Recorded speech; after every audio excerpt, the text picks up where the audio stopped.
2025 সালে ঈদ উল ফিতরে মুক্তি পেয়েছে শাকিব খানের বরবাদ ও আফরান নিশুর দাগি সিনেমা। এখানে দাগি সিনেমার মূল কাহিনী এমন একজন রহস্যময় ব্যক্তি যার জীবনের প্রতিটি অধ্যায়ে লুকিয়ে আছে অপরাধের দাগ।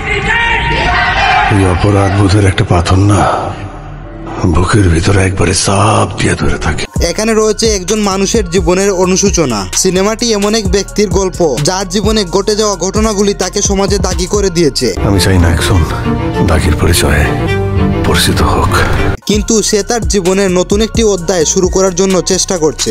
এক কথায় বলতে গেলে বারবার আঘাত পেয়েও জেগে উঠে যেই দাগি। এটি এমন একটি কাহিনী যা দর্শকদের নতুন একটি অভিজ্ঞতা দেবে। হাজারটা চাঁদ আসলেও সে রাতের কোনো মূল্য নাই। যদি তুমি না আসো সেই রাতের কোনো অর্থই নাই।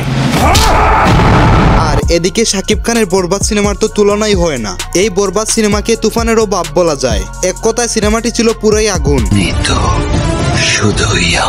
এই সিনেমাটি হচ্ছে মারপিট অ্যাকশনে ভরপুর, যেখানে রয়েছে প্রেমের উষ্ণতা ও প্রতিশোধের আগুন।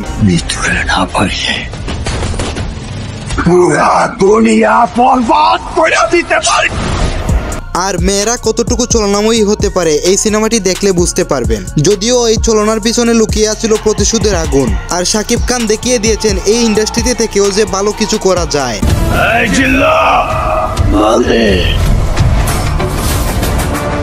আর এই সিনেমার গানগুলি তো পুরাই অস্থির।